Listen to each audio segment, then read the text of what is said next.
Hai teman-teman, kami dari kelompok 5 akan menjelaskan tentang perlunya kesantunan berbahasa dalam komunikasi di masyarakat oleh Firdaus Wicaksana atau Uus dalam podcast Close the Door.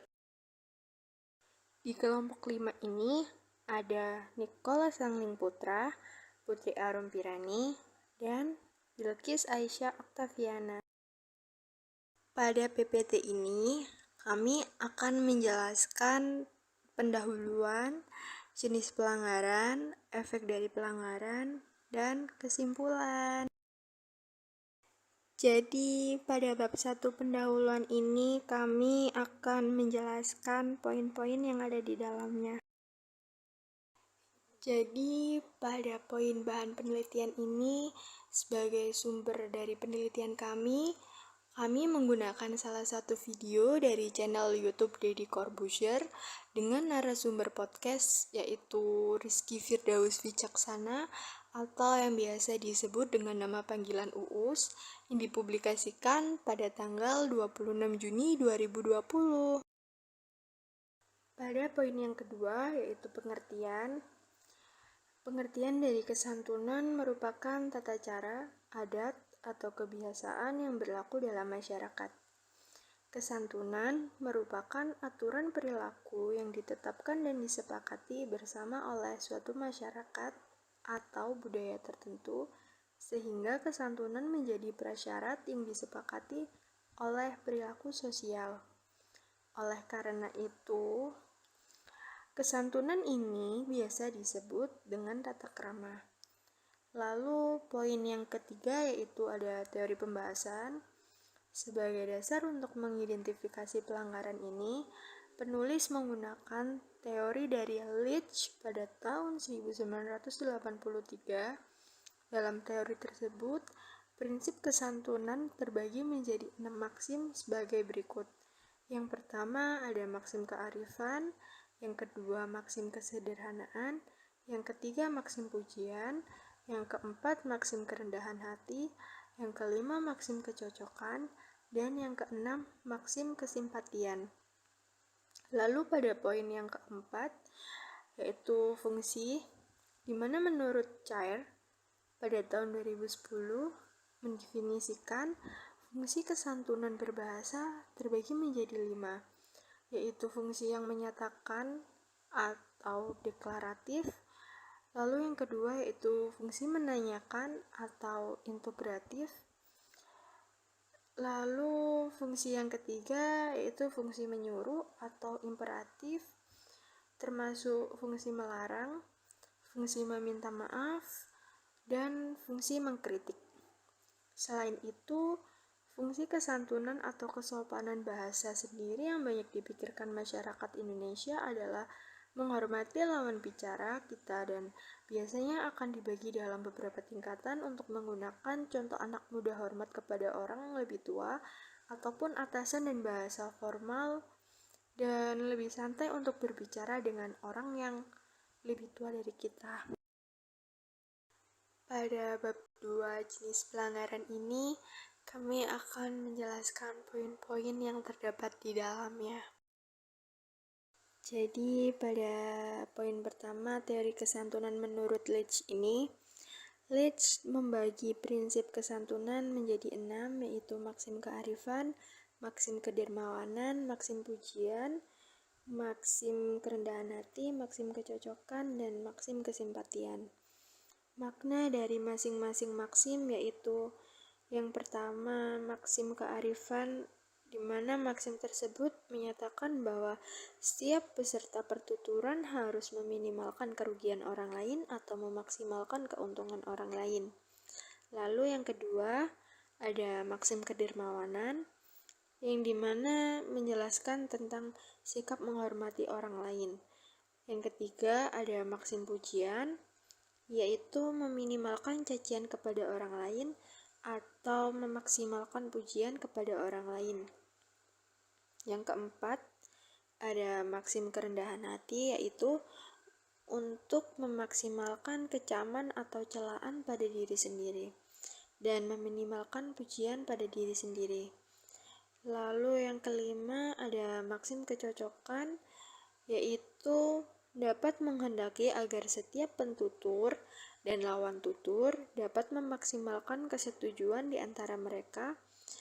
Dan maksim yang keenam adalah maksim kesimpatian, yaitu yang mengharuskan semua peserta pertuturan untuk memaksimalkan rasa simpati dan meminimalkan rasa antipati kepada lawan tuturnya.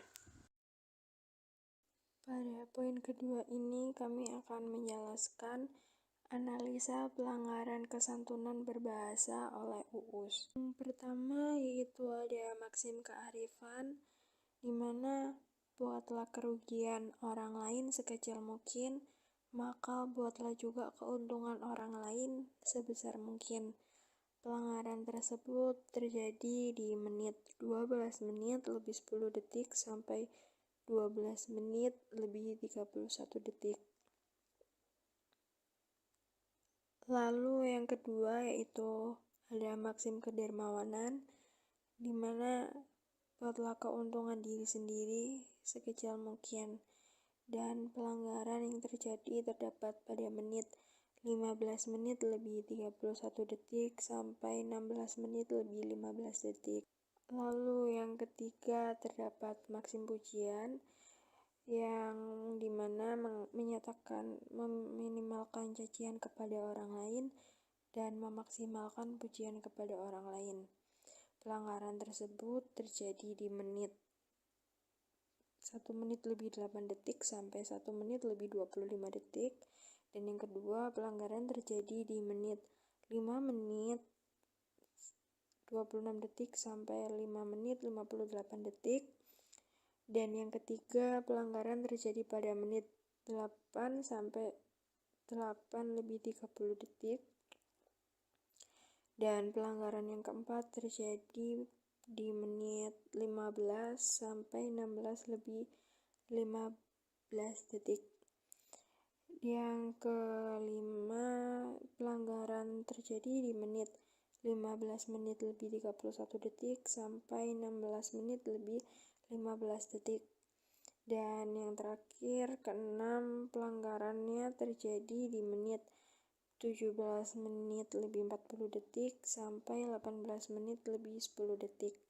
Lalu yang keempat yaitu maksim kecocokan, di mana menghendaki agar setiap pentutur dan lawan tutur mendapat memaksimalkan kesetujuan di antara mereka. Dan pelanggaran terjadi pada menit 1 menit lebih 8 detik sampai 1 menit lebih 25 detik. Dan yang kedua, pelanggarannya terjadi pada menit 15 menit lebih 31 detik sampai 16 menit lebih 15 detik. Pada bab 3 ini kita akan membahas efek dari pelanggaran. Berikut contoh dari efek pelanggaran kesantunan berbahasa sebagai berikut.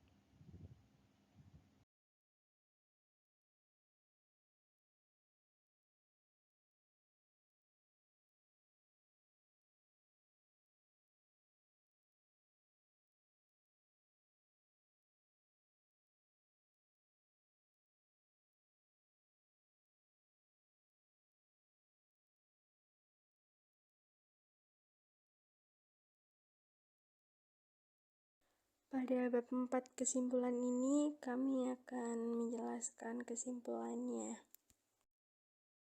Dari kesimpulan ini, dapat disimpulkan berdasarkan hasil analisa dari podcast Close the Door, bahwa penggunaan bahasa yang digunakan oleh Deddy Corbuzier dan UUS di dalam podcast tersebut terdapat penggunaan bahasa gaul. Hal tersebut sangat mempengaruhi kesantunan berbahasa. Penggunaan bahasa gaul pada masa sekarang dapat memudahkan semua orang untuk mengekspresikan diri kepada lawan pembicaranya. Namun, penggunaan bahasa gaul juga memiliki banyak celah yang dapat menimbulkan kesalahpahaman terhadap lawan pembicaranya. Pada podcast Close the Door, UUS melakukan pelanggaran kesantunan berbahasa. seperti yang dikatakan Uus saat memperingatkan sikap Deddy Corbuzier dengan sebutan anjing. Mungkin hal tersebut keren untuk dikatakan oleh Uus, namun anjing memiliki makna tersendiri, yaitu penyebutan nama binatang. Sekian penjelasan dari PowerPoint kami yang menjelaskan tentang perlunya kesantunan berbahasa dalam komunikasi di masyarakat oleh Firdaus Wicaksana atau Uus dalam podcast Close the Door. Kurang lebihnya mohon maaf bila ada salah kata, dan sampai jumpa teman-teman.